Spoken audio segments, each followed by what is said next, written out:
if you're looking, gentlemen, as we start Timberwolves vent line here after a Timberwolves another double-digit blown fourth-quarter lead to end their season. If you're looking for a little salt in the wound, some insult to injury, on the ESPN post-game show right now, you've got Ja Morant and his dad, who looks like Usher, with a giant cocktail in his hand, doing an interview with Malika Andrews. Yep. Cat looks like he's saying goodbye to the fans or something. I don't know, but Mackie and Judd, Declan, our executive producer, will turn this into a Timberwolves vent line here shortly. You can email the Vikings vent line inbox if you want to join the show, vikingsventline@gmail.com, and we will get you on the show to help recap this Timberwolves playoff loss. But, Judd, let's throw it to you first here out of the gate. What is your just initial raw emotion and thought as you take a sip of your Surly? I take a sip of my Surly. Right after the season's over. What's your freshest, hottest take right now? Okay. So I would like to say that, hey, Timberwolves learned something in this series. Timberwolves are maturing. Timberwolves are growing. But I can't say that. It occurred to me as this game continued, and I'm watching the game, and not necessarily the guys always making the best plays, but the guys who are making the winning plays. And this is sort of the series in a nutshell. Jordan McLaughlin, Jaden McDaniels. They bring Ant when Ant's going well. They bring what I would consider to be positive winning energy. Okay? And so here's why I have a big problem. And here's where I am actually not going to get on here and BSN this for you. Okay, Ja's doing the gritty right now on the Timberwolves court, in case you're looking for even more of an insult. Well, you know what, though? He deserves to. He deserves to. But anyway, my problem is that the Timberwolves players who let them down the most and who I think bring a negative energy and in some cases just flat out bad play. Karl-Anthony Towns, who, yes, was not as bad, after game 3, which was a disaster. But D'Angelo Russell was a complete bust in this series. And there's no excuse for that. Like, I'm sorry, at his age and being a max player and being a player who you count on to be absolutely a key player for you, I'm not going to sit here and sugarcoat this and say, well, he learned something and next time around, we've talked about this, but the reality is this. Cat, D'Lo, and Ja all had about the same playoff experience coming into this series, and the reality is this. D'Lo was terrible. Cat was flailing his arms around and ticked off. And transpose that with what you saw from J-Mac, who, by the way, is not a starting player. He's nowhere near a max player. That's not his role. But what he brought when he was in there was a positive winning attitude and energy. Jaden McDaniels tonight was brilliant. Ant had 20 first half points, if I'm not mistaken, and then sort of became a rumor for far too much of the second half. So my raw emotion is this. I'm not going to sit here and blow a bunch of smoke up people's behinds about how I think this is a great step in the maturation of things. For some guys, it probably is. But your most important players flat out let you down. And I'm not going to let them off the hook. I'm not going to sit here and be like, well, Cat, next time around, you just wait. Or D'Lo. Your max players, the guys that you pay the most to, the guys that I think a lot of people in that locker room rightfully look at to lead them, were busts when it mattered the most. And Memphis, look at Memphis. My God, you guys, they were down. They were the first team going into tonight to come back from, in the playoffs, double-digit deficits in one series twice, and now it's 3 times. Yeah. Memphis hung around. They were not even probably the better team. But you know what they were? The mentally tougher team. The team that was wired right, which is, by the way, what I want. So, yeah, this is not excusable. This is not, there's nothing about this that I'm like, well, if next time around, I expect this roster with, by the way, some good players to be different because you don't have the right combination right now to win a playoff series. Memphis is not a great team. They're a tough team. You couldn't beat a tough team. I have a major problem with that. Yep, and I want to put a disclaimer out here, too, in that everything that is said by us and you guys in Vikings vent line, Timberwolves vent line, Twins vent line, whatever the vent line variation is, it's usually dripping with emotion. It's raw. It just happened, right? And so, if you go a little overboard, it's acceptable within the parameters of vent line. A lot of people thought I went overboard about Karl-Anthony Towns after Game 3. I think I used the word clown about 9 times, 5 times. Yeah, but it was mostly about his immature, petulant behavior, his absolute lack of emotional intelligence as a 7-year NBA veteran, right? Yes. So I want to ask you guys, now that you've digested the rest of the series and to the commenters on the Score North YouTube channel here, okay? And we'll get back to D'Lo in a second because he's a max player that was pulled from the game with 5 minutes to go. In fact, your 2 best players, your 2 star players in the biggest game of the season, win or go home, D'Lo pulled from the game with 5 minutes to go because he couldn't be trusted to be on the court anymore. Correct. Karl-Anthony Towns, 6 of 19 from the field, and a rushed, panicked, bricked 30-foot three-pointer for absolutely no reason. Yes. Just a total panicked 3 because he short-circuits mentally in these big games. Now that you've seen the rest of the series played out, was I really too hard on Cat after Game 3?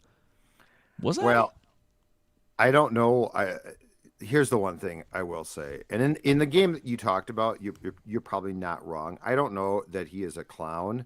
I do know this: he cannot handle the mental stress of the stage that he was just on. And by the way, now this is twice. Like the Rockets series can't be just dismissed. That was the playoffs. The stage. The problem is this: your star actors. So the actors that you have hired to be the stars in your play. So they got the script. They got the script. They got all the lines. They can't handle the stage. And your supporting cast is like, oh, hey, there's some nice components here. Let me tell you this, though. And here's what here's what I'm worried about. And I think it's a legit concern. And people might think I'm crazy. But I'm sorry. I think I don't want Ant around this mentality. And Ant also, fourth quarter, took a terrible shot, another hero ball shot. And I know he feels he has to. Yeah. But my point is, this isn't working as I want it to, because I think that this team ultimately has some real abilities. And I think that hopefully, especially for folks like Phil Mackey, the days of the woeful, embarrassing Wolves are gone. But I'm telling you right now, as currently constructed, too many of your stars, I shouldn't say across the board because it's not true of Ant, too many of your star players, absolutely key players, are losing mentality players. No. They are. And so like instead of clown, I will say this. I do not think that Karl and D'Lo as a team, and they're basically a team, that was Gerson's goal, as a pairing, they are not winning players together. Yeah. I think, I just looked at the fourth quarter. The Grizzlies wound up, I think, outscoring the Wolves by like 70 points in the fourth quarter in this series. So 40-22 was the fourth quarter in this game. They just owned the Wolves in the fourth. But, again, 46 wins, a play-in win over the Clippers. You take the 2 seed to Game 6. Like, ultimately, I'm going to take it. Ultimately, the way the series played out was wildly and historically disappointing. This is the 3rd double-digit fourth-quarter blown lead in the series. It had never happened twice in a series before. And so the way the series played out really puts a bad taste in your mouth. And I don't think it ruins an otherwise really successful season, a big step forward for the franchise. But my biggest takeaway sitting here right now, I know that this is Anthony Edwards' team. This is his franchise. He showed up time and time again in the biggest games of the season. He puts the team on his back to start the game tonight. He said, listen, guys, I'm ready for this tonight. I'm going to score, 9 of the first 11 or 12 points or whatever it is. I'm going to get us in a rhythm and get this crowd going. It's not too big of a moment for me as a 20-year-old. Right. And he winds up with 30 points, 5 rebounds, 5 assists. He knocks down threes, free throws. Like, I love this kid so much. Jaden McDaniels probably had the best game of his NBA, at least offensively. The guy goes for 24 points on 9 shots, knocks down 5 threes, hits 3 3-pointers in a row. That game could have gotten out of hand early, and he comes in and just knocks down 3 trays, right? This franchise with those two guys, they are Energizer Bunny players. They're unfazed by big moments. They're lanky, versatile. They're going to get better. And there's a couple other players, too, that I really like on this team right now. But, I mean, hell, Jordan McLaughlin is I don't know if he's a starting point guard, but the fact that you can just bring him in a crisis moment with 5 minutes to go and trust him, I mean, there's some really He's a winning strong, winning makeup He's a players winning on this player. team. Absolutely. The two guys that get paid the most money and the two guys that we wrung our hands over for 3 years about, well, you got to find the right coach to make them happy, and oh my God, are they going to get mad that this and this? Those are the two guys that I'm almost like D'Lo has 1 year left in his contract. I don't think you can bring him back. I'm out. I'm certainly not signing him to a max contract extension. I'm out. Tyus Jones is a free agent. I would 10 times out of 10 rather have Tyus Jones as my starting point guard than D'Angelo Russell going forward. And if they can make that happen somehow, that would be amazing. And so I'm just like, whatever you have to do, and I'm not saying blow the whole thing up or necessarily trade everyone, but if you told me tomorrow, you know what?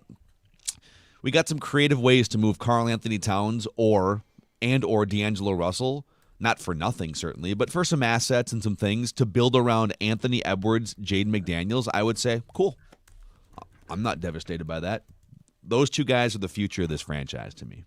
Hey, Dex, bring back the comment from Sam, please, from before. The last comment, Samuel, I believe was his name. Because I think this is an interesting comment, and this is something I don't want us to fall into because I've done this, and we have far too often. It was about the fact the team is growing. He said basically something about the Wolves are taking steps or growing. All right. I agree on Ant. And I agree that there were some winning players. I mean, J-Mac's great. I don't think he's a starter, but I think he brings a lot of positives. Jaden McDaniels was great.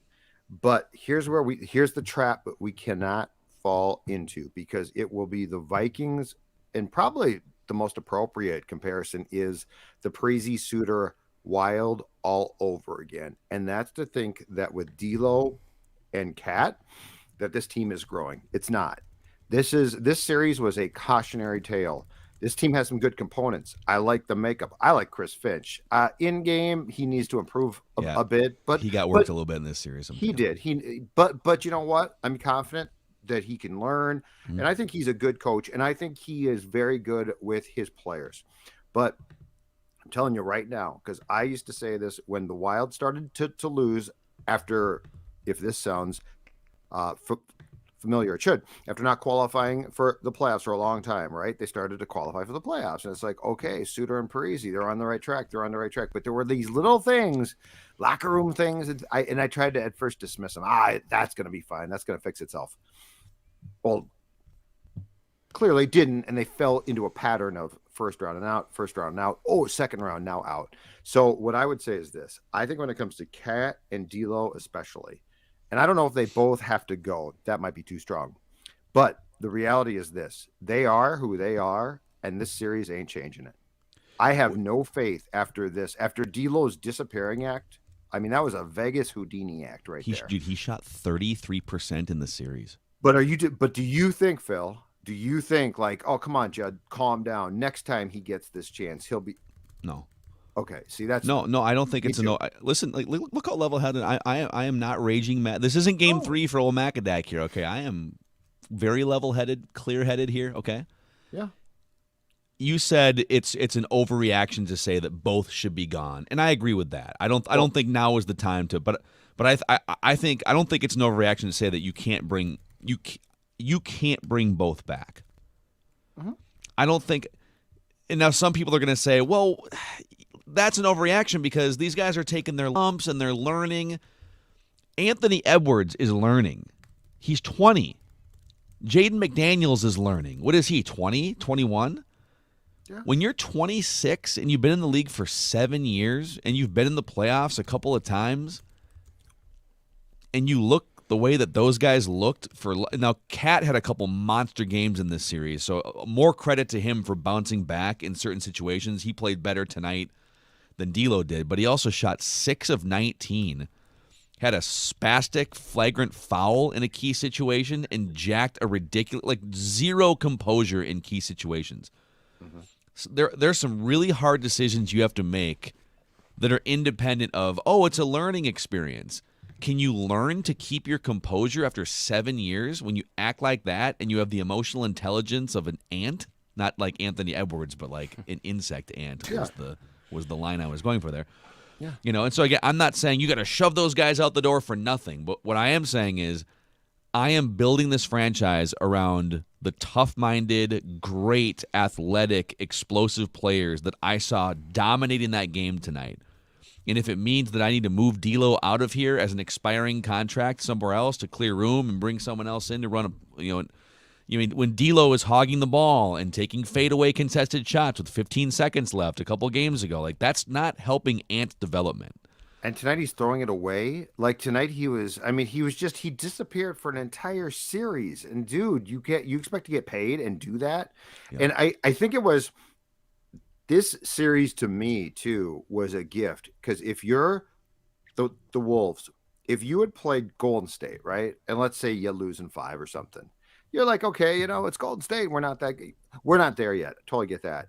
But Phil, to go back to what you said before this series started, and basically at the very start, you said, this is a series that they can win, and they could have. Like, it wouldn't have been. I mean, hell, they should have won the series. Right? It's crazy, but like they should have won this series. Absolutely. But where it's a gift to me is that because Memphis is not like demonstrably better. It's not like you looked at Memphis, so well, of course they won the series. No, yeah. Memphis was what? Memphis was tougher, resilient. I mean, they were down by double digits, and yet they would just come back like it was nothing because they were so mentally wired tough. And Ja Morant leads that. And I mean, that's important because I will say this, for the most part, he didn't have a great series. It wasn't like, oh my God, he dominated every game. He didn't. But what would happen when it was on the line and they had to come back? They did. And so I think it's a gift to the Wolves because it demonstrates exactly what their problems are. Their problems are not talent. Their problems are mentally. And I mean, shocker, this starts with your best players. Yeah. Mentally, as much as Jaden and Ant might be tough, wire tough, Cat and D'Lo are mentally weak. There's nothing else you can say. They're just mentally weak. And so you got that exposed. But that's a great thing because now you have to go to work on saying, okay, that's not going to change. Yep. How do we fix it? And you got to be careful. Again, I'm trying to be measured here, but you can't just boot those guys. Those guys were also a huge part of the reason why this team rolled through the regular season the way that they did. Yep. But there's two different seasons, and the same is true in hockey, right? There's the regular season where things are a little bit more casual and not quite as intense. The crowds aren't as fired up as they clearly were in the postseason, and you can get away with being sort of mentally weak and still beat a team on a Tuesday night back to back of a road trip for them or something, right? Mm-hmm. But yeah, everything gets high. I mean, Chris Finch, he didn't wait 30 seconds before he started talking to the media. He must have just gone right to the podium, and he said, "This is really interesting." He said, I'm going to paraphrase because I can't find the exact quote, but he basically said you can't hide in these postseason games. that everyone, here we go.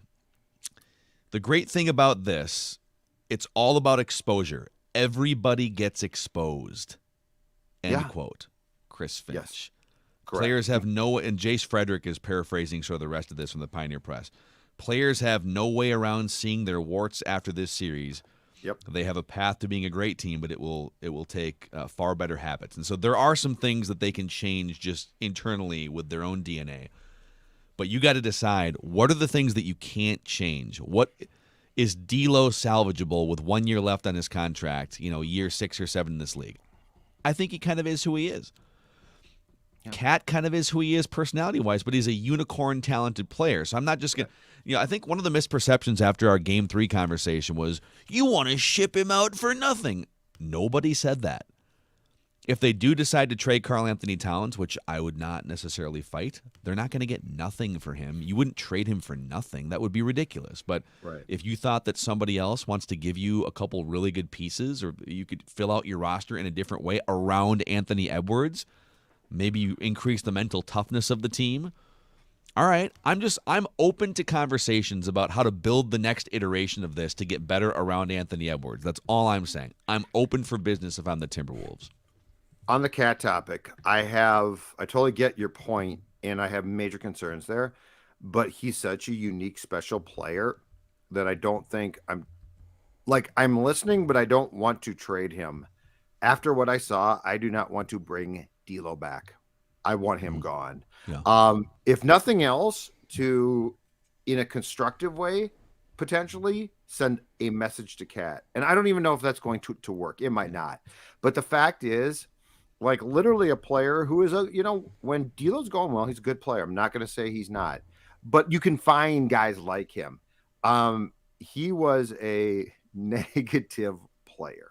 Like, he was so negative. And does he bring enough special things to like absorb that? My answer is no. Like, I guess if you're like trying to play with your big three, right? Cat's a really special talent. I don't want to trade him. I'm fearful that he's not going to mature. Yeah. And he's got, he has to learn still, but I think he's going to be great. First half, he was great tonight. Yep. You tell me this, in that entire series, what game did D'Lo bring something? Like, what game were you like, oh, here's a little bit of D'Lo that I remember? Yeah. He's imposing his will on this game through great shot making and decisions. Correct. And well, and Cat, right? To his credit, Cat came back. Still drives me crazy. I still hate the arms flailing, the woe is me. I'm going to stand here and complain. But I think D'Lo is a negative energy player, and I think he's a drain on Cat. Yeah, I think I'll throw one more thing in here, and then we can. I know we've got full vent lines here, so we can jump right into a bunch of Timberwolves fans and get your guys' thoughts. And by the way, thank you for hanging out with us. I did some math here. I think we've been live streaming or doing recorded podcasts for a total of like 12 of the last 26 hours or something here. So my rotator cuffs, vocal cords are getting a little. Hey, Rocco, can you give me a rest? But if you're hanging out with us on the Score North YouTube channel right now for this Mackey and Judd Timberwolves vent line, please click the subscribe button and the like button so we can help spread the word about this Minnesota sports therapy session here. You guys are helping us build a great thing here at Score North, and we appreciate it. But again, we spent so much time and we obsess so much about, well, what if the star player leaves and, okay, go get his best friend in D'Lo and his favorite coach and Ryan Saunders, and then Ryan gets fired, and oh my God, is Cat going to get mad? None of that enters my mind this offseason. If you need to make the best decision for the franchise from a basketball perspective.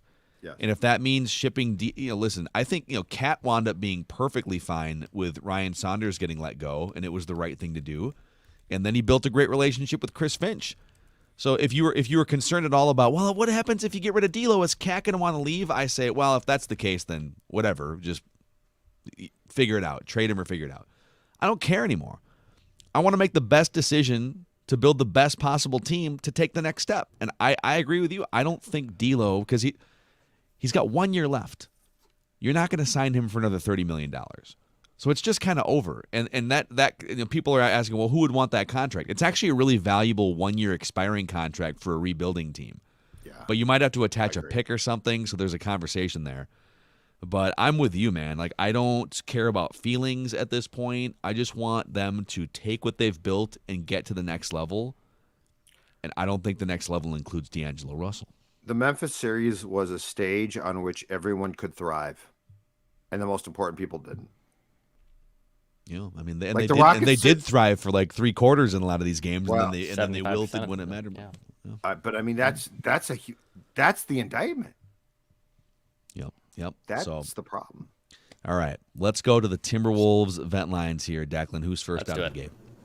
Let's go to. We'll start with Joe. Joe, what's up? Hey guys, what's up? What's up, Joe? What's going on with you, man? This has been rough, man. rough few days, I guess. I don't know. Dude, this one hurts so bad. Is it the whole series that hurts, or is it tonight's game? it's the way they do it. Yeah. You know, I don't know how they're consistently blowing these fourth quarter leads. That's what's so frustrating about it. You know. I think Judd kind of nailed it. They're just a mentally soft, weak team. And Chris Finch was brilliant in his post game.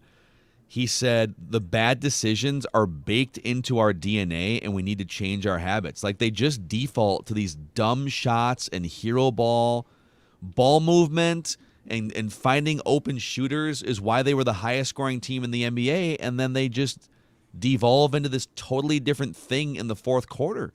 And by the way, it is D'Angelo Russell's job, first and foremost, to untangle that knot. When the offense gets out of whack, it is your job as the point guard and the primary ball handler. And Pat Beverly, too, is guilty of being kind of he can dribble the life out of a basketball once in a while.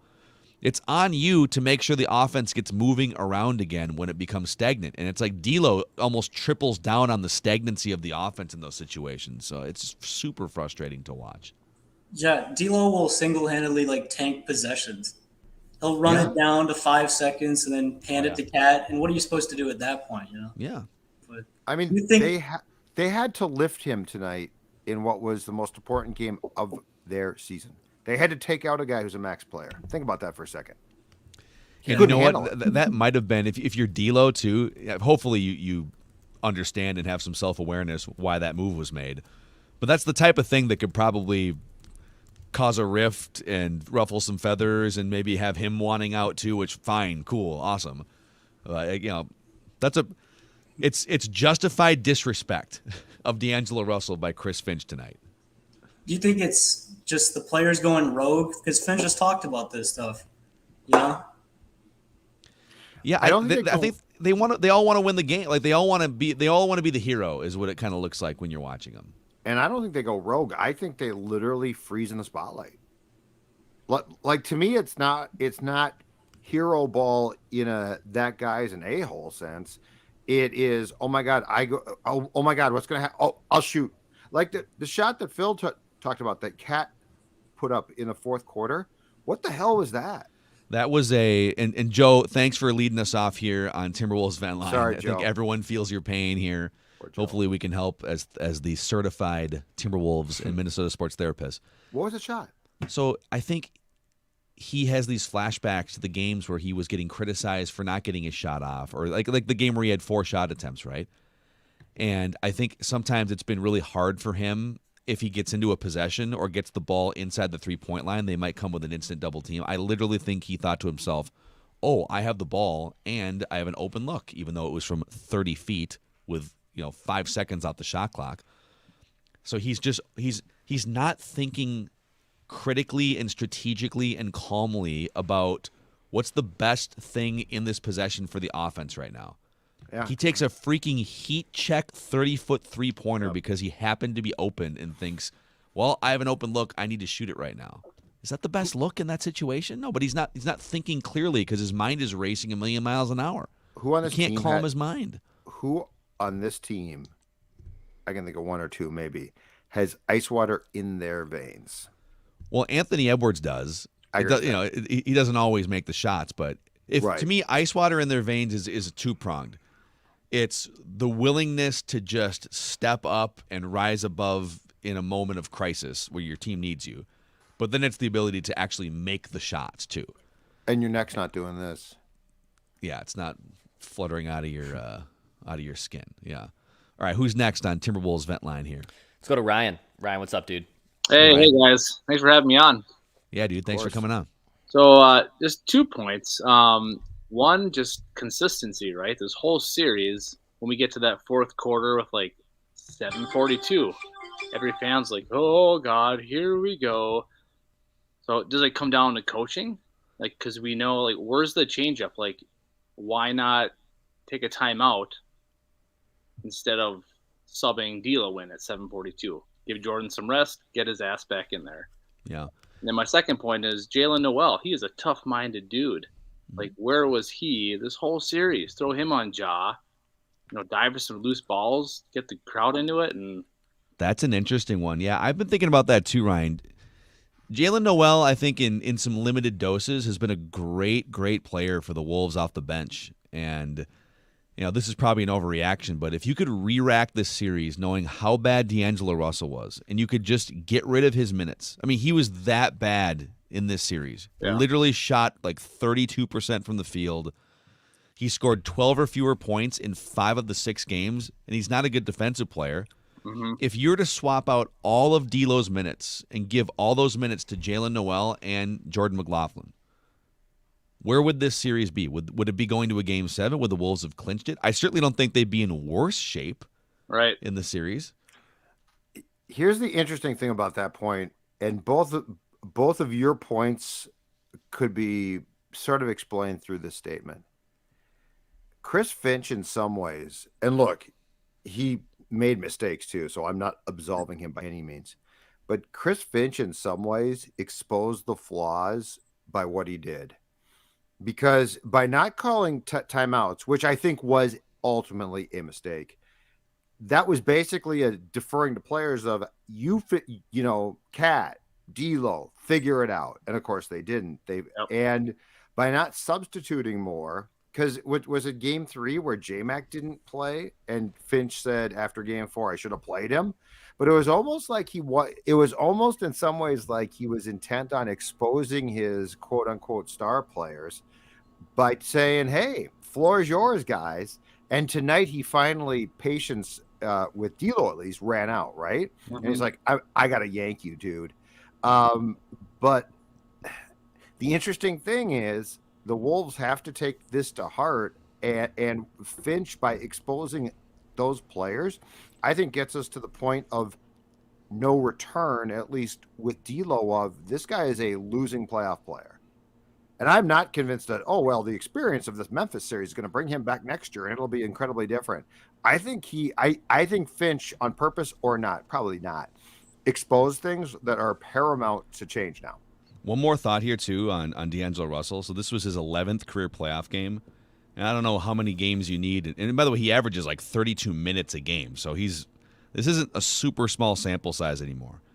He shoots 33% in the playoffs through 11 games. Is that just a bad luck small sample size at this point? Or is it just kind of who he shrinks? Yeah. Cat shrinks in the playoffs. Look at his numbers. Look, these two dudes have both played in 11 postseason games, and their numbers are considerably worse when you start to face better competition. The stakes are higher. The lights are brighter. I don't know, man. What do you think, Ryan? Much as I hate to say it, he's got the name. Like D'Lo, it sounds good. You put him in the game, but you got to get him out. And I give Finch credit for pulling him, but he was 2.5 minutes too late.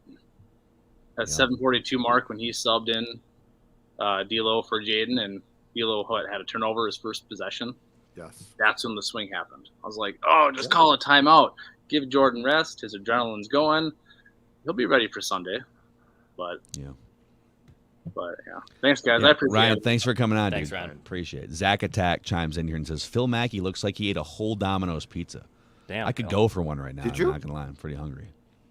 I have special. not yet today, but if they're still open after I'm we're working done on here, I'd swing by. I'm working on a Surly Furious 6-pack. Oh, boy. Nice. And an actual 6-pack, too. Yeah. Washboard abs McGee over there. Judd Zolgad. Washboard abs. I have never had washboard abs a day in my life, which I'm happy about, by the way. Honey, the washing machine's broken. Let me just take my shirt off here. Yep. Pour some detergent over my washboard abs. All right, let's go to the next here on boy here. Line. Jake, what's up, dude? What's up, guys? What's going on, dude? Oh, this is super weird for me. So, I'm mainly the Wolves losing in a playoff series, or what? No, watching the Wolves in the playoffs is weird for everybody. Home ice. Home ice. No, I'm mainly a football and hockey guy, but you guys got me excited about the Wolves, so cool. Sorry. I don't know it. It's good. Me too. I don't know anything about basketball, but I watched Game 5 and Game 6 because it's the Wolves. I'm a Minnesota sports guy. It seems like at the end of the game, and this might sound dumb, I don't know, but it seems like instead of trying to salt the game away, they just take these errant shots, And I feel like, they're up by double digits, and they're just like, maybe like try to drive in and get some layups, Yes. some buckets, try to stack some points. I don't. Yep. It's just frustrating. If they played that way, they maybe could have won the series. We talk about the Phoenix Suns are a great example of this, and they had their struggles against the Pelicans in part because Booker was out. But there are certain teams in the NBA. Phoenix is one of them. I honestly think Memphis has kind of become one of them, where when the game is on the line and it's close, or you're trying to come back in the fourth quarter, Phoenix knows exactly how to get to the offense that works for them. They know how to get Chris Paul elbow jumpers. They know how to get DeAndre Ayton paint touches.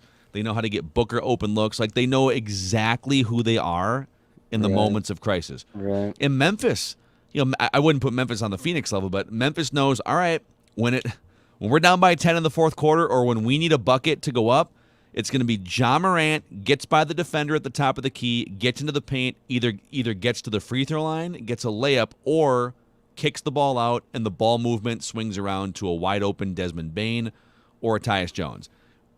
And they repeat it every possession. Right. It's like the Timberwolves go down, and it's just like, oh, we're going to spin the wheel. Who's going to be the hero in this possession? And sometimes it works. Anthony Edwards might take a step back three, but think about all the Wolves games that we've seen in the playoffs here and then in the regular season. What is the go-to? The Wolves there's 5 minutes left, and they need some buckets here down the stretch to close this game out. What are they running? I don't even know.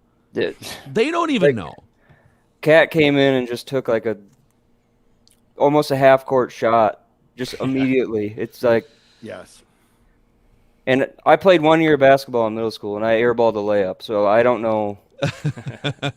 I'm not a basketball guy, but You weren't like paid I said, millions of dollars. no. Yeah, that's true. I wish they would just slow it down, try to get some buckets, drive to the basket. I mean, I feel bad for all Timberwolves fans. That would have been an amazing to go to Game 7 and possibly win. Would have just been amazing. Yep. Hey, Jake, thanks for coming on, man. Appreciate you dabbling in an unfamiliar sport, and we're sorry for the unnecessary heartbreak that we led you into there. I think more importantly now, though, and I do agree that like the identity is important, but I think more importantly now is a very simple statement.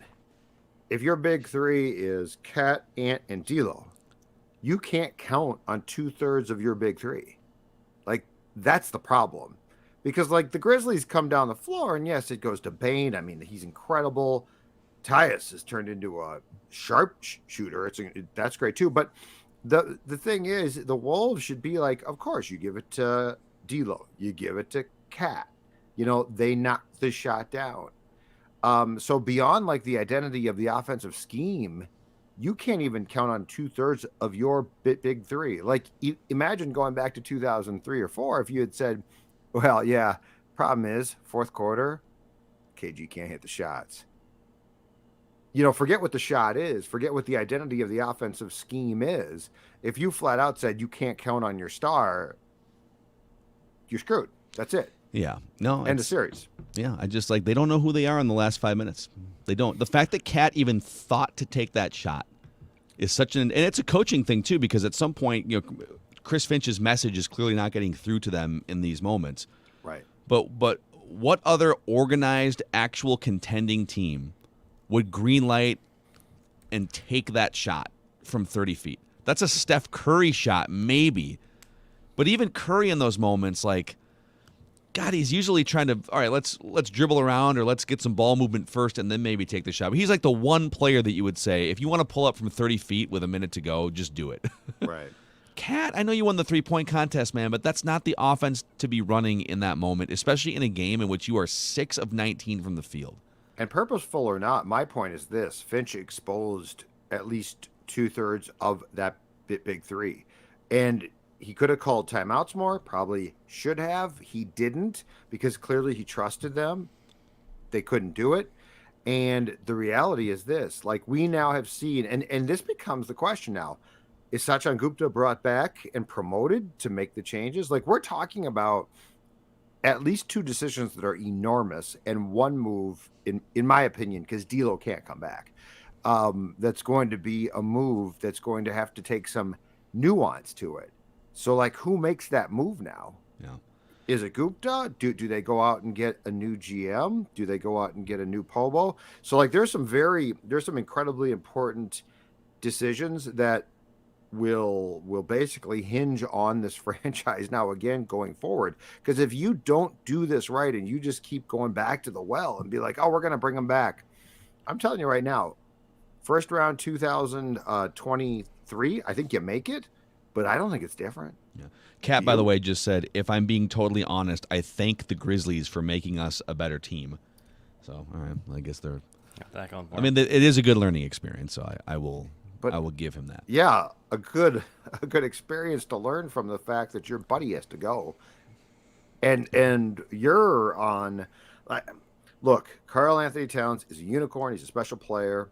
That's awesome, but we're now at the point where the national pundits are right. Like, you've got to be asking yourself questions about him. Yeah, who's next here on Timberwolves Vent Line? Let's go to Colin. Hello. Ben Revere. Thank you for having me on again. What's up, Colin? Ben Revere. Yeah. Love the Ben And thank you Revere. guys for being on basically the whole day today. Yeah, Just guys- weird Minnesota day for everything. Yeah, if you guys missed the Purple Daily trade festival that the Vikings went through in the second, third rounds, you can check that out on our other YouTube channel. Yeah, that's a whole nother vent line. Yep. I guess you guys will have to do. But just for this whole season, it's been a success, I think, of just getting this far and realizing the pieces that we have to build around.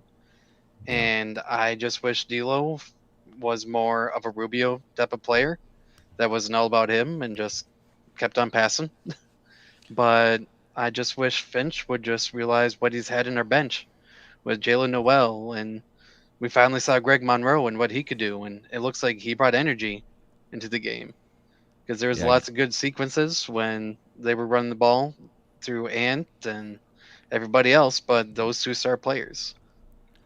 Yeah, the Jalen Noel thing is such an interesting discussion because he showed so many great flashes, and I get that you're gonna minimize who you're gonna play, but they did play a 9 and 10 man rotation throughout most games in this series. But the guy that you would reduce minutes from is D'Angelo Russell or Jordan McLaughlin, and J-Mac just played brilliantly as a backup point guard in this series. So, do you have the cojones? And the answer was no. To bench or completely reduce D'Angelo's minutes for Jalen Noel. Like, they weren't going to go that far. Yeah. They weren't going to go that far. But if you could, like I said earlier in the show, if you could run it back and have Jalen Noel take over D'Angelo Russell's minutes and maybe J-Mac gets a few more in there too, I think they might have won the series. I really do. D'Lo was that bad. I also look at Balmaros coming up as well. Yep. He looked really good in that game before this whole playoffs, and he was there on the bench, so he kind of got some experience. But it's just, what's that future going to be? We're in a weird offseason again. It seems like we're always in that turbulent offseason of what's the plan. Yeah, it'll be. I don't think they're going to stand pat. I think there's going to be some moving and shaking here. Colin, thanks for jumping on Timberwolves Vent Line. Let's keep it moving here. Let's do it. Let's go to Jeb. Jeb in Chicago. Well, boys, a little surly. Yeah. Sad. Yeah, but I like what you're drinking. Yep. Chug that thing. Yeah, definitely. Yeah. I was hoping for controlled chaos today. It was just chaos. I was gonna say, just cover up controlled and show us the game. Yeah, and there was no control. That being said, one of the things that jumped out to me was on the ESPN broadcast.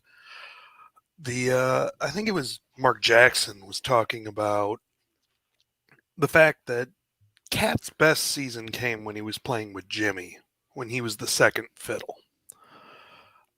I think Ant can play that lead guard, and we know Jaden, we saw what Jaden can be and what Finch is talking about there. Mm-hmm. If Karl is doing whatever unicorn shit Karl wants, crap, my bad. Dex got it. Of course Dex does. I got it. 45-10, Dex. Thank you. Write that So, oh God. if Carl's the third wheel, I'm fine with him having whatever flustered game he wants, just because of his ability when he's on is that scary. Mm-hmm.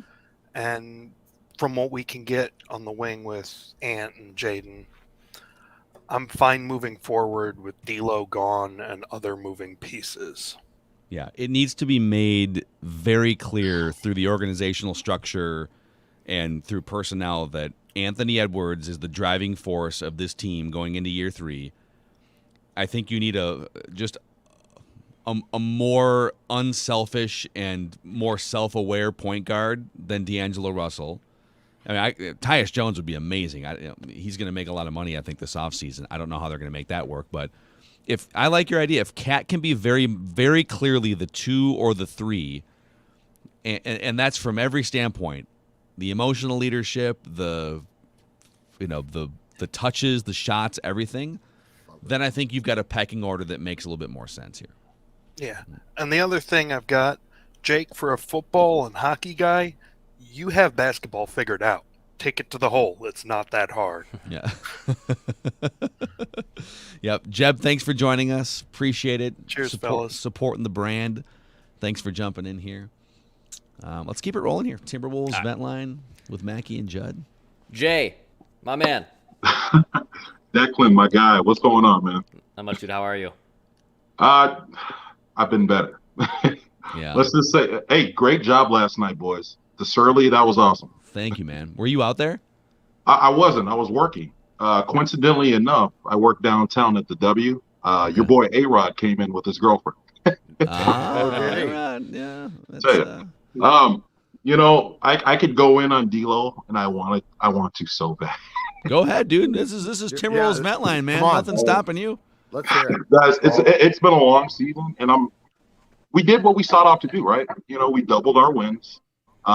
This is a Memphis team that we should have beat, clearly. I mean, period, right? I think we can all agree to that. My issue right now is with Chris Finch, who came up short. I don't think you guys have kind of touched on that, but, Finch, I really like Finch, but in this big moment, he slipped so many times, man. So many times. Call a timeout here. Sit Cat here when he's losing his mind. Judd, you do the flailing cat the best. I got the height, a little bit of height. It's just, it was frustrating to say the least, but where are we heading? You don't sign D'Lo to a max after what you just saw. No. There's no way you sign him to a max deal. Karl-Anthony Towns, what do you get for him if you decide to move him? I'm a proponent of keeping him just because of his talent, right? How do you replace that talent? And then how do you keep Ant on the roster at the same time? It's virtually impossible. It's not going to happen. So if you're thinking realistically, bring a guard in. Maybe you shout out Damian Lillard over in Portland. They're dying. I don't know. What do you think, boys? I don't know. Well, that would be incredible. I think I almost feel like the ship has. I think he's staying in Portland now, and they've kind of cleared some room to make an addition here. Yeah, I don't know. If he's going to go somewhere, would it be Minnesota at this point? And at the same time, like I would defer to Damian Lillard, but I kind of want Ant to be able to blossom and grow and just be the guy that kind of controls things and the tempo. And I also want him to be 21, right? He's a baller, man. He's better defensively than I think we give him credit for right away. What we hold Ja Morant to 4 points in the first half. It's pretty good, man. Yeah. Mm-hmm. Do you guys think that Cat could accept the role that we're talking about, though? Because I'd be all on board if you went to Karl and basically said it's Ant's team, he's the captain.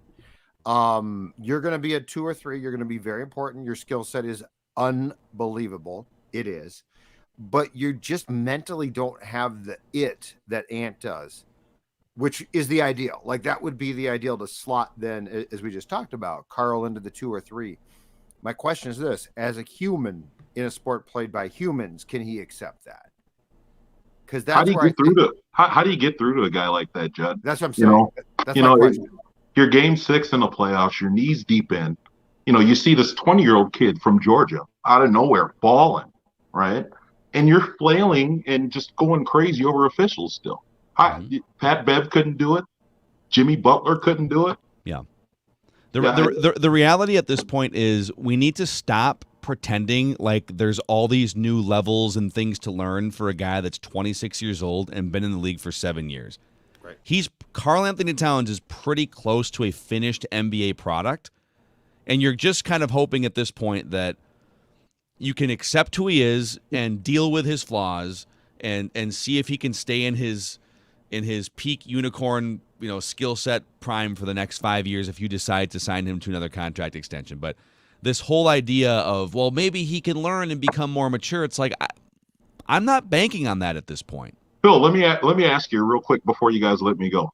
I mean, are you rolling the dice? Are you seeing what you can get out there? Do you keep Sachin around to make that decision? Because Glenn Taylor's still in house, and you got 2 brand new owners. What do you do? Listen, are you rolling the dice on that with Big Dog? Come on. I'm not just going to trade him for nothing. I got filleted after Game 3 because I said I kind of tongue in cheek tweeted out, who are the Wolves going to trade Cat to this offseason? But I'm taking phone calls. Absolutely, the only people I'm not taking phone calls on right now are Jaden McDaniels and Anthony Edwards. So this is a really intriguing point, because here's what I think.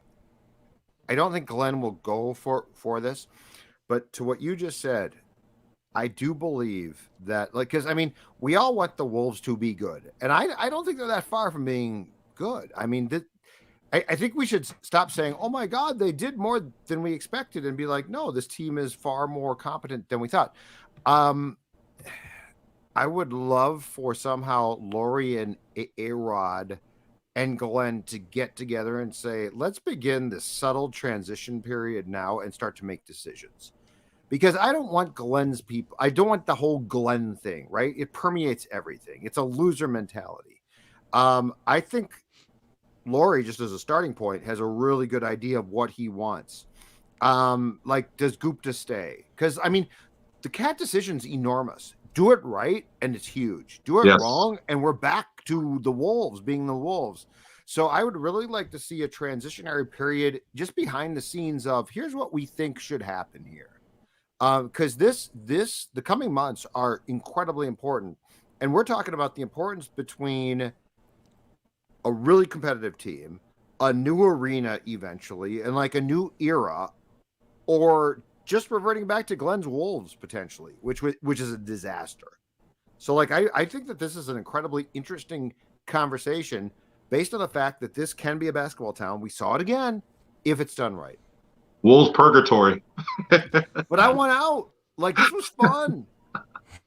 I love this fan base. In the grand scheme, this was a really fun, great season compared to most of the last 17 years. And now, now the discussion that we've been having here is about, okay, how can you sort of bottle it, and then what's the next level to it? And we're playing chess, boys. We're playing chess with the Timberwolves. Come on. Yep, it's great. Dude, great discussion. Thanks for coming on, man. Thanks, guys. Appreciate you, Dick. Yeah, man. Boom. Who doesn't appreciate Dex? Yeah, we all appreciate Dex. Yeah, everyone does, and everyone's on screen does. Yeah. I think Dex just froze on us here. Yeah, we got that internet that's going on here at Dex tweets. Casa de Dex. Okay. Well, let's see who's next on Wolves Vent Line. Let's go to Jacob. What's up, guys? What's going on, man? How are you guys doing? Oh, we're just kind of digesting this Wolves loss. I feel like we're calm. Honestly, I'm oddly calm. Waste of my life. But that was awesome. One thing I think is funny how you guys brought up Cat's interview. And honestly, that thing, what he says after every game frustrates me so much. Because when you talk to Giannis Antetokounmpo or LeBron or any of these actual superstars, they could score 30 and lose, and they're like, man, I had a bad night. I didn't do enough. But Cat, after games like game three, when he scored 6 points, he's like, oh, I didn't get the ball enough. And he's blaming other people. It just takes some responsibility. It's the most frustrating thing, in my opinion. Yeah. No, I mean, hell, I'm 100% with you. And it just, I don't know. It doesn't. Yeah, D'Lo's probably on the way out. Cat Cat doesn't seem comfortable in his own skin even. Like, that's another thing about him. It's like there's just something odd about his personality, and it leaks over into his basketball game, and it leaks over into his quote-unquote leadership. Yeah. There's just a chip missing in there somewhere. I completely agree. And I don't know if you guys watched the Tom Brady documentary, but it's like all about the same stuff about leading others. And we have an example of a great leader in Kirk Cousins. I think Kirk and Cat should just get together and maybe Cat can learn how to some be leadership seminars. Yeah, because you want them together? That'd be great. Yeah, I agree. I think it's the you like that leadership. No, it's the you like that leadership committee. My teammates suck. No, my teammates suck worse. My coach isn't fair to me. No, my coach isn't fair to me. Oh my god. Thanks, guys. I love right, that. see you guys. Thanks, guys. Appreciate it. All right, Wolves bet line. Let's keep it rolling here on Mackie and Judd, Score North YouTube channel. Oh, Nick, I like it. What's up, buddy? Hey, Nick. What's up, fellas? I like the hat. Awesome. Thanks. I got two big things. Number one, I'm going to be having nightmares about Brandon Clark for the next 2 weeks. That dude, for starters, I played 1 year of rec basketball when I was in high school. 1 year. First thing they teach you is how to box out. Cat was getting beat up by a guy 4 inches shorter than him. And it's the most frustrating thing. It's the little stuff, boxing out, closing out on a guy in the corner that the Wolves just forget how to do in the fourth. So it's not even worth it. I mean, it's the little things. Well, the offensive rebound. So, again, 5 more offensive rebounds for Brandon Clark, including a couple of huge ones in the fourth quarter. He had 7 offensive rebounds a couple days ago in the fourth quarter alone. The offensive rebounding battle tonight, 17 for the Grizzlies, 6 for the Timberwolves. That's bonkers, man. Yeah. I mean, every time he get his hand up there and have the little tap out to Dylan Brooks or any of them, I'd literally take my hat and I'd just go, oh my God. Because I see Cat just flailing, looking at the ref. He's too busy, chirping the ref or something. Yeah, looking at Scott Foster saying, come on. Second thing, I don't know how much you guys follow the NBA, but I follow it pretty religiously. Yeah. And I've had COVID the last week, so I've been watching every playoff game basically. I watched pretty much every playoff game too. It's a blast. Yeah. I don't want to hear the whole, this is a stepping stone for the Wolves. Next year, this is a spot to build from. The amount of parity in the NBA this year is insane. I mean, this is the first year in I don't know how long. No Kawhi, no LeBron, no KD in the playoffs right now. Yeah. I don't know why the Wolves couldn't make a run this year. I mean, the Warriors, that would have been our next round matchup. They look beatable, especially at the tail end of the season. They looked really bad. Plus, I refuse to lose to a team with Andrew Wiggins. Outside of the Suns, I don't know what team in the NBA the Wolves wouldn't stand some sort of chance against in a 7-game series. Yeah. And it just blows. It blows. The Warriors I think the Warriors would have probably disposed of the Wolves in 5 fairly. I think would have maybe a blowout or 2 in there. It would have been like a 5-game series. That's the one team just because of that environment in that arena and just all of that's one of the loudest arenas in the NBA and how much Karl-Anthony Towns and D'Lo would have been thrown off emotionally. Can you imagine? Right. I didn't think about that. Can you guys imagine just a series that involved Draymond and Cat? That too. Draymond would have found a way to get under Cat's Draymond would have skin. been in Cat's head before they tipped off in game 1. This is the problem. Yeah. Like, this is the biggest problem. It's mental. Like, it starts with between your ears. Yeah, but to your general point about parity in the NBA, this is kind of the time. Like at some point, there's going to be another dynasty. There's going to be, and I don't know which team's going to pop up and take it, but last year, this year, and probably for the next couple of years, there's just an opening to make a run. Right. There's no super teams right now in the NBA now that the Nets traded James Harden and got swept in the first round. The disturbing thing about this entire series is this. If you had transplanted Clark from Memphis to the Wolves would have been in great shape. Definitely. Because that guy's mentally tough. He's going to box you out. He's going to get rebound. I mean, they're and I don't think they scored off this. There was one point in the second half where I think Memphis had a triple offensive rebound. Ja took the shot, got the shot back, lost the ball or went up. Clark got the ball, and it's like, what the hell are you guys doing? Yeah. Like this is about, and I think Vanderbilt finally blocked a shot, but the key there was you got to get out of that. Like you've got to get the ball eventually. It's maddening to watch because what Memphis won between the margins. They really did. They won between the margins. They didn't win because they were like the better team. They had the star players. Ja was just great. They won because what did they do? They did the things that the Wolves didn't do, and it's effort. It's all effort. And that's been the story with Cat his whole career. I mean, that was the most exciting thing. When I was a freshman in high school and Cat got drafted, I'm like, this is it. This is the guy. He has all the talent in the world. I'm gonna go get another. None of the effort though, and when that's where they beat you, you can't teach effort. I mean, that's something you just apply yourself, and it's hard to watch, man. Yeah. It's hard. No, Nick, great stuff, man. Great stocking cap. Thanks for Feel coming better. on Timberwolves Vent Line. Hope you're okay. Yeah. All right. Who else we got on Timberwolves Vent Line? Zach, what's up, buddy? What's going on, guys? Hey, dude. So I have a few thoughts. One, I'm a super casual basketball fan. I'm much more into football, hockey.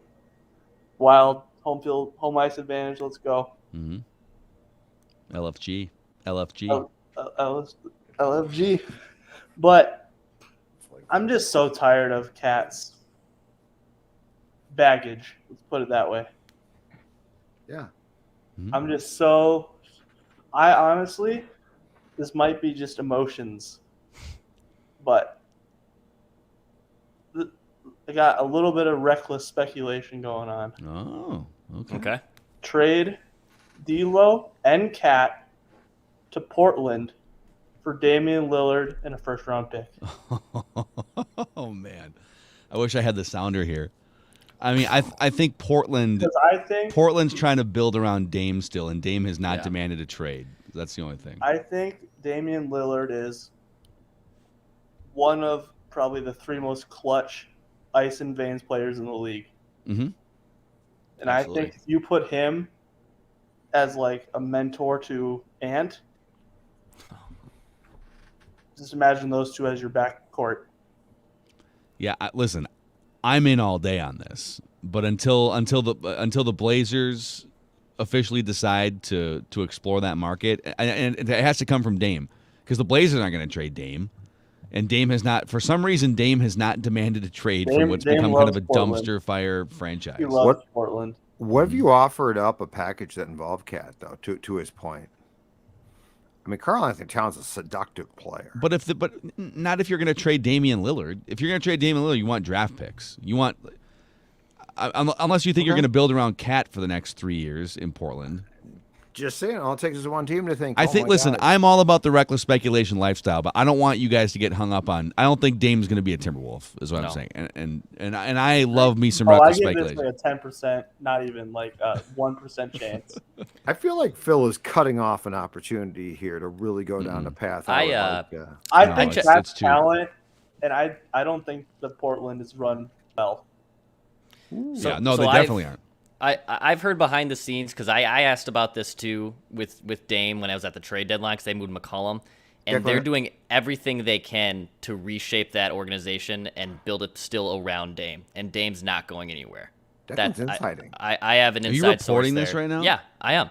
I'm reporting this. You're bringing us Blazer takes? I love it. I checked in on this idea. Yeah, they want to build around Dame still, and they're trying to fix that image. No, I've briefly mentioned it during the trade dedeadline. You think the Woj bombs are falling? It's the Dex grenades. All right, here's a more realistic one. Straight up, D'Angelo Russell for Lonzo Ball. I like the defense that Lonzo brings. Yeah, and Lonzo with that jacked up shot has actually become a really good shooter too. And he's a better shooter than D'Lo, isn't he? And you said you weren't a hoops guy. You're now got Lonzo Ball takes. You're a hoops guy. There's a lot of potential options out there for better point guards. I mean, I'll throw Tyus Jones out there again. Jalen Brunson is a free agent in Dallas. I want D'Lo gone is the number one priority, and I am very much open to trading Cat. Yeah. No- Awesome, Zach. You're Love this exactly right. little dose of reckless yeah, Zach. speculation as we Nice work, Zach. near Thank the end you. of Wolves vent line. Appreciate it, man. Zach's right, by the way. I agree completely. Like the Cat thing, we can debate. There's stuff that we can debate, and I do not think Cat gets traded. The D'Lo thing, I think it's done. Yeah, Like, I agree. he can't come back. Yep. And Like, by the way, that's D'Lo not going to change. D'Lo has been referring to the season as a contract season because of the max Wow. that he can sign. Dude, whoa. You play like that in 5 of your last 6 playoff games? Whew. That's the thing. You've got enough playoff games now, enough stats from playoff games to know who he is. Mm-hmm. And you just can't be. I mean, he literally derailed them. Yep. And in Chris Finch's defense, he can't go into playoff games thinking to himself, or series, when am I going to lift D'Lo for J-Mac? Yeah. Like, we can all be like, oh, we love J-Mac. It's great to watch him play well. And that's awesome. But that can't be the head coach's thought process. Yep. All right, who do we got? Do we have one more here? All right, let's see if maybe this person's cameras. Sam, if you can hear us and want to turn your camera on for any Wolves you there, Sam? takes, Sammy. Sam. That's okay. No, That's Sam. That's All right. okay. That's Well, You the guys are wrong. Timberwolves ultimately took a huge step forward this season. And I think that is my. Don't laugh. They did. No, I thought you were going to say something else about the playoff loss. Oh, no. I just want to say, A like, huge something else. my lasting thought about this season is that they took a huge step forward as a franchise. Absolutely. Anthony Edwards arrived as a star.